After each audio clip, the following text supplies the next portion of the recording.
प्रभो शिवाजी राजा, चारी दिशांमध्ये ज्यांचा गाजावाजा असा आमचा एकमेव शिवाजी राजा। आणि आज 395वी त्यांची जयंती आहे आणि राज्यासह देशभरात शिवजयंतीचा उत्साह हा आपल्याला पाहायला मिळतोय। छत्रपती शिवाजी महाराजांचं जन्मस्थान असलेल्या किल्ले शिवनेरीवरती शिवजन्मोत्सव सोहळा पार पडतोय। मुख्यमंत्री देवेंद्र फडणवीस यांच्यासह उपमुख्यमंत्री एकनाथ शिंदे आणि अजित पवारांच्या उपस्थितीमध्ये मुख्य सोहळा होणार आहे। राज्यभरातून शिवभक्त किल्ले शिवनेरी परिसरामध्ये दाखल झाले।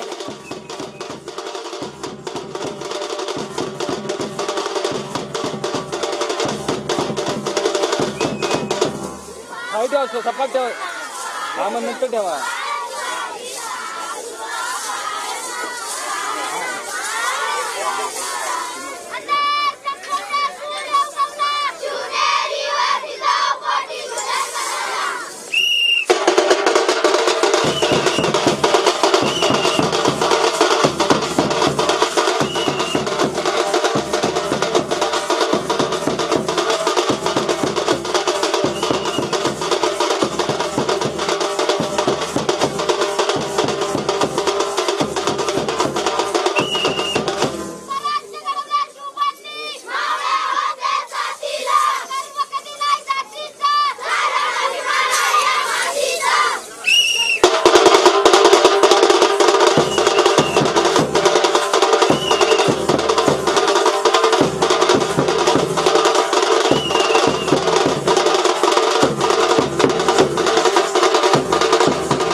हॅलो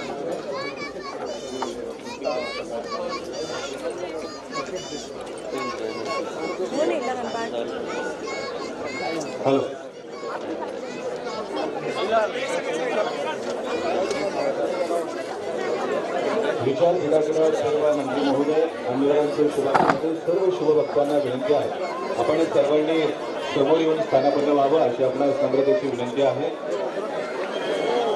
आपल्या राज्याचे मुख्यमंत्री आदरणीय देवेंद्रजी फडणवीस साहेब, मुख्यमंत्री आणि दोन्ही उपमुख्यमंत्री सुद्धा या ठिकाणी दाखल झाले असल्याचं आपण पाहतोय। राज्यासह देशभरात जल्लोष असताना किल्ले शिवनेरीवर मात्र पारंपरिक हा शिवजन्मोत्सव सोहळा। आपल्या राज्याचे उपमुख्यमंत्री तथा पुणे जिल्ह्याचे पालकमंत्री अजितदादा पवार साहेब यांचंही आगमन विचारपीठाकडे होत आहे। महाराष्ट्र राज्याचे मंत्री माननीय आशिषजी शेलार साहेब यांचंही आगमन मंचावरती होत आहे, विचारपीठावरती होत आहे। त्याचबरोबर शिवनेरी गडावर शिवाई देवीची शासकीय पूजा पार पडली। पुण्याचे जिल्हाधिकारी जितेंद्र हुडी यांच्या हस्ते ही पूजा करण्यात आली। किल्ले शिवनेरीवर शिवजन्मोत्सव सोहळा हा सध्या साजरा केला जातोय।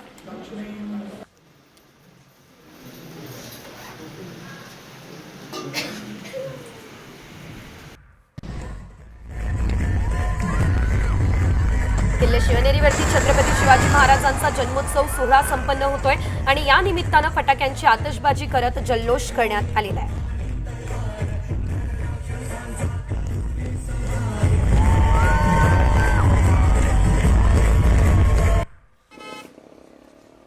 शिवनेरीवर शिवजन्मोत्सव सोहळा साजरा होतोय। शिवज्योत घेऊन राज्यभरातून शिवभक्त किल्ले शिवनेरीवर दाखल झाले।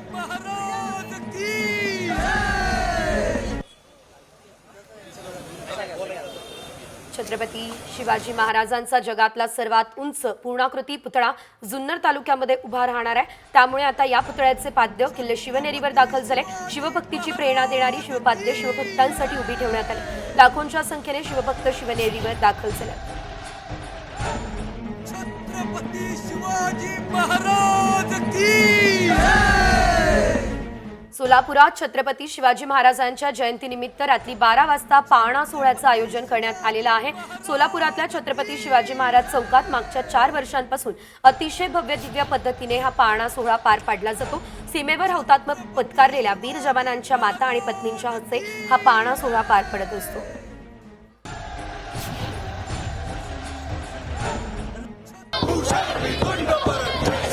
नागपूरमध्ये छत्रपती शिवाजी महाराज यांची जयंती याचा उत्साह आहे। नागपूरच्या महालातील छत्रपती शिवाजी महाराज यांच्या अश्वारूढ पुतळ्याजवळ उत्सवाला सुरुवात झाली असल्याचं एकंदरीत आपल्याला पाहायला मिळत आहे। तर श्री शिवराज्याभिषेक सोहळा समितीच्या वतीने याचं आयोजन करण्यात आलेलं आहे।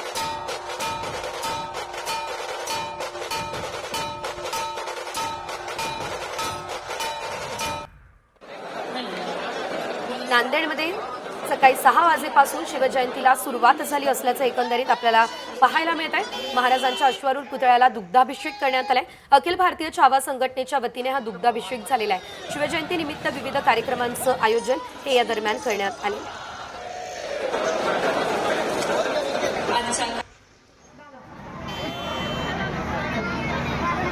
पंढरपूरमध्ये मध्यरात्री हजारो शिवभक्तांच्या उपस्थितीमध्ये शिवजन्मोत्सव सोहळा साजरा करण्यात आलेला आहे। एकंदरीत शिवजयंती निमित्तानं या ठिकाणी छत्रपती शिवाजी महाराज यांच्या पुतळ्याला सजवण्यात आलं असल्याचं देखील आपल्याला बघायला मिळत आहे। मध्यरात्री 12 वाजता छत्रपती शिवाजी महाराजांचा पाळणा सोहळा हा पार पडला। या सोहळ्यासाठी शहरातील हजारो शिवभक्तांनी गर्दी केली असल्याचं देखील बघायला मिळालेलं आहे।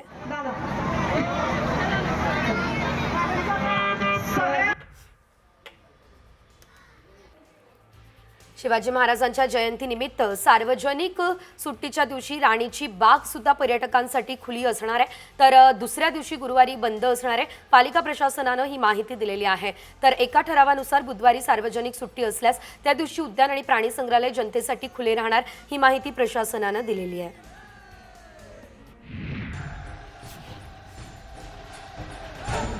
पुण्यात जगातील पहिला शिवाजी महाराजांच्या स्मारकास मानवंदना देण्यात आलेली आहे। तर शिवजयंतीच्या पूर्वसंध्येला ही मानवंदना देण्यात आलेली आहे। शिवाजी महाराज स्मारक प्रांगण आणि शिवाजीनगरमध्ये हा कार्यक्रम पार पडलेला आहे। तर पोलीस बँड पथकाकडून पहिल्यांदा अशा प्रकारची मानवंदना ही देण्यात आलेली आहे। छत्रपती शिवाजी महाराज पुण्यात शिवजयंतीनिमित्त PMPL मार्गात बदल करण्यात आला. शिवजयंती साजरी करण्यासाठी शहरात मोठी गर्दी असेल. छत्रपती शिवाजी महाराज रस्ता, लक्ष्मी रस्ता इथून मिरवणुका निघतात. या पार्श्वभूमीवर पोलिसांनी वाहतुकीत बदल केले. भवानी पेठेतील शिवप्रतिमेची मिरवणूक दुपारी 4 वाजता निघेल.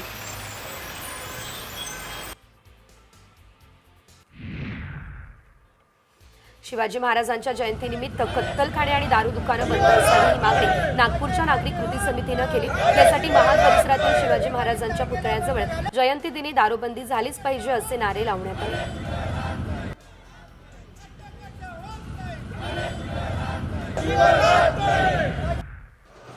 शिवजयंती जयंतीच्या पूर्वसंध्येला नाशिकमध्ये छत्रपती शिवाजी महाराज यांच्या अश्वारूढ पुतळ्याचं लोकार्पण झालं. जलसंपदा मंत्री गिरीश महाजन आणि कृषी मंत्री माणिकराव कोकाटे यांच्या हस्ते लोकार्पण झालं. महाराजांच्या या अश्वारूढ पुतळ्याची उंची 36 फूट इतकी आहे.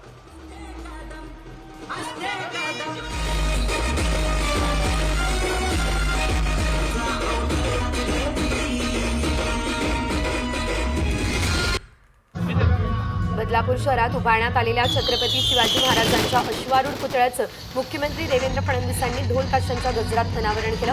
उल्हास नदी किनारी छत्रपती शिवाजी महाराजांच्या भव्य अश्वारूढ पुतळा उभारण्यात आला. शहरातील अडकलेली कामं पूर्ण करू आणि MMRDAचा निधी येण्याचा मार्ग मोकळा करू असं आश्वासन फडणवीसांनी दिलं.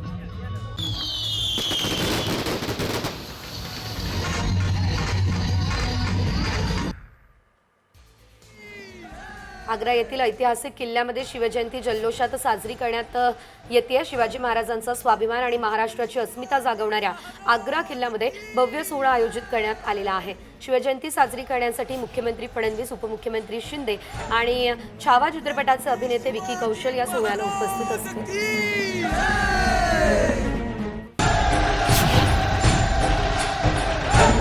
छत्रपती शिवाजी महाराज की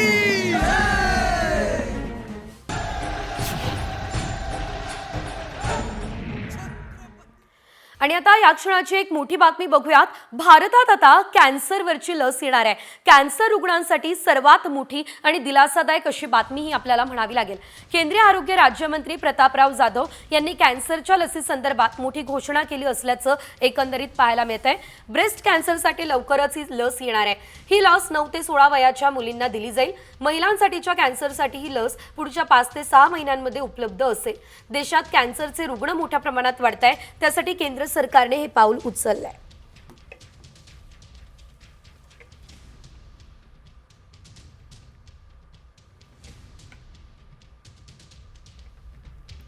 भारतात पुढच्या 5 ते 6 महिन्यांमध्ये कॅन्सरवरची लस जी आहे ती मिळणार असल्याचं कळतंय.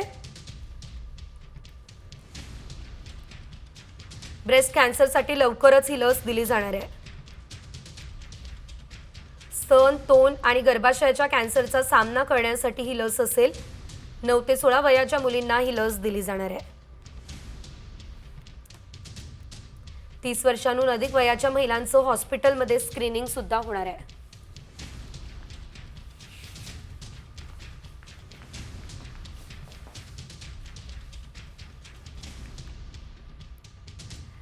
तर सध्या ही लस जी आहे ती भारतात उपलब्ध होणार असल्याचं कळतंय. मात्र ही एक लस जर भारतात उपलब्ध झाली तर त्यानंतर आणखी संशोधनं देखील होऊ शकतात आणि त्यापेक्षा जास्त वयाच्या नागरिकांसाठी सुद्धा लस उपलब्ध होऊ शकते. त्यामुळे ही पहिली लस येणं अतिशय महत्त्वाचं असणार आहे. याशिवाय आणखी काही ताज्या आणि अपडेटेड घडामोडी पुढे वेगवान स्वरूपात. अंबरनाथ तालुक्यातील चामटोली गावामध्ये रस्ता नाही, त्यामुळे नागरिकांना नाहक त्रास सहन करावा लागतोय. गर्भवती महिला, वृद्ध, शाळकरी मुलांना दगडधोंड्यातून प्रवास करावा लागतोय.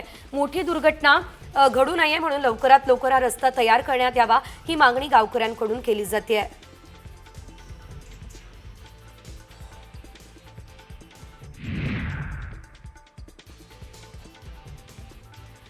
नांदेडच्या देगलूर तालुक्यातील नागरिकांना कालबाह्य झालेल्या खटारा बसमधून जीवघेणा प्रवास करावा लागतोय आणि देगलूर आगारातील 54 एसटी बसेसपैकी 40 गाड्या कालबाह्य झाल्या आहेत. या बसेसचं तात्पुरतं मेंटेनन्स करत वेळ मारून नेत असल्याचा आरोप प्रवाशांनी प्रशासनावर केलेला आहे.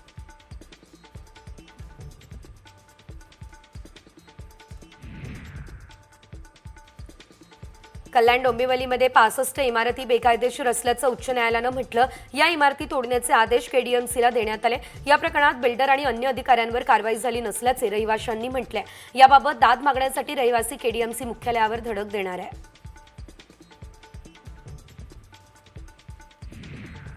कोल्हापूरमध्ये मुंबई हायकोर्टाचे खंडपीठ व्हावे या प्रमुख मागणीसाठी जिल्हाधिकारी कार्यालयावर बाईक रॅली काढण्यात आली. या मागणीकडे प्रशासनाचं दुर्लक्ष होत असल्यानं सरकारला जाब विचारण्यासाठी वकिलांच्या वतीने बाईक रॅली काढून तीव्र निदर्शनं करण्यात आली.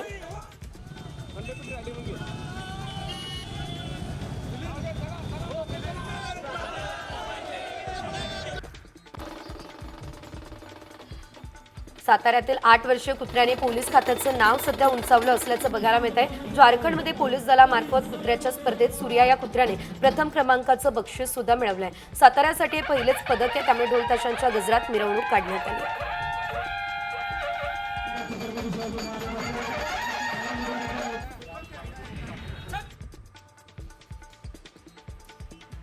नागपूर जिल्ह्यातल्या पारशिवनीमधील शेताच्या टाकीमध्ये पडलेल्या बिबट्याची सुखरूप सुटका झाली. तर ट्रान्झिट रेस्क्यू सेंटरच्या टीमच्या अथक प्रयत्नांनंतर बिबट्याला सुखरूप टाकीबाहेर काढण्यात आलं. त्याच्यावर उपचार करून नैसर्गिक अधिवासात सोडण्यात येणार अशी माहिती आहे.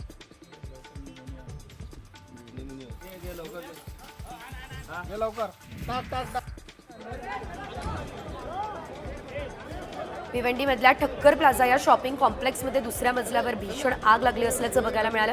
आगीत 5 ते 6 दुकानं जळून खाक झाली असल्याचं देखील पाहायला मिळालेलं आहे. अग्निशमन दलाकडून आग विझवण्यात यश आलेलं आहे.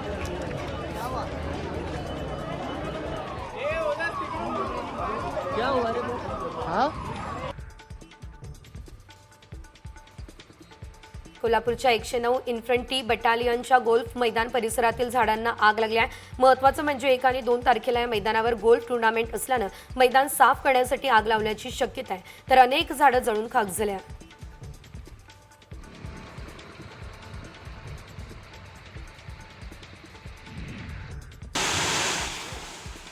पुण्यातील म्हाळुंगे नानाची चाळीला आग लागली आहे. पत्र्याची शेड असलेली 20 घरांपैकी 18 घरं आगीच्या भक्ष्यस्थानी पडली आहे. आगीचं कारण अस्पष्ट आहे. यात कोणती जीवितहानी झालेली नाही, मात्र घरातील सामान जळून खाक झालंय.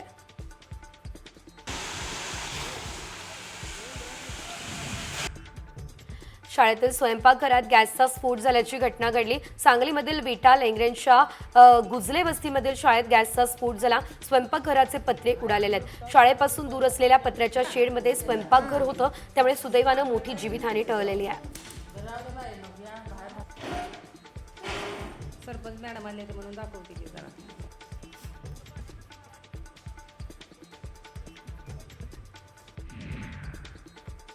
इमारतीमध्ये गाडीला प्रवेश नाकारला. त्यामुळे कार चालकानं 5 जणांना चिरडलं असल्याचं बघायला मिळत आहे. तर मीरा रोडच्या जेपी नॉर्थ उच्चभ्रू संकुलातील बार्सिलोना या इमारतीत हा प्रकार घडलाय. चालकानं मद्यपान केल्याची प्राथमिक माहिती ही समोर आलेली आहे आणि या प्रकरणी काशीगाव पोलीस ठाण्यात गुन्हा दाखल करण्यात येतोय. अद्याप कुणाला अटक करण्यात आलेली नाही.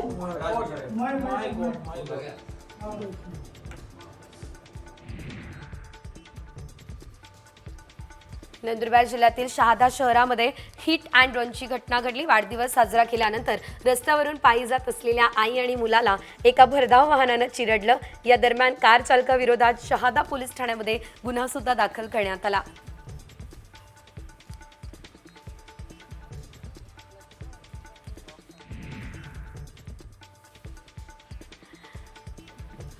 पुण्यातल्या खेड कृषी उत्पन्न बाजार समितीच्या चाकण बाजारातून शेतकऱ्यांच्या 44 कांद्याच्या गोणी चोरण्यात आल्या. 52,000 रुपयांचे कांदे चोरीला गेले. शेतकऱ्यांचं मोठं आर्थिक नुकसान झालं. दरम्यान चाकण पोलीस स्टेशनमध्ये अज्ञात चोरट्याविरोधात गुन्हा दाखल करण्यात आलेला आहे.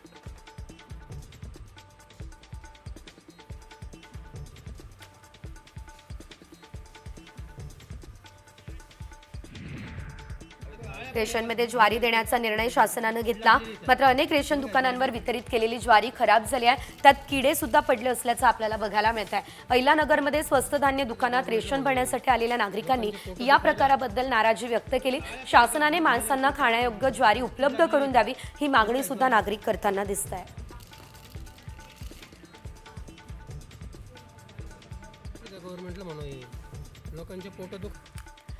बेस्टचा प्रवास महागणारे एसी आणि नॉन एसी बसेसचं भाडं वाढवण्याचा विचार केला जातोय. सरकारच्या मंजुरीनंतरचा हा प्रस्ताव लागू केला जाणार आहे. पण सध्या बेस्टच्या भाडेवाढीवरती कोणताच अंतिम निर्णय झालेला नाही. ही माहिती एका वरिष्ठ अधिकाऱ्यानं दिली आहे.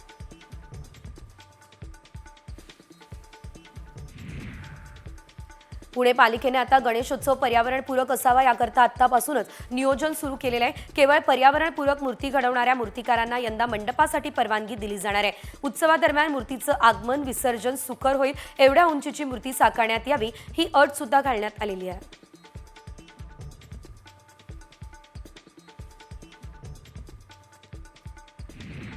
खंडाळा घाटादरम्यान मिसिंग लिंक प्रकल्पाचं काम सध्या जलद गतीने सुरू आहे. या लिंकमुळे 2 शहरांमधील अंतर 8 किलोमीटरने कमी होणार आहे. प्रवाशांचा 30 मिनिटांचा वेळ सुद्धा वाचेल. प्रकल्पाअंतर्गत महाराष्ट्रातील पहिला हवेत तरंगणारा महामार्ग बांधला जातोय. ऑगस्ट 2025 पर्यंत काम पूर्ण होण्याची शक्यता वर्तवली जाते आहे.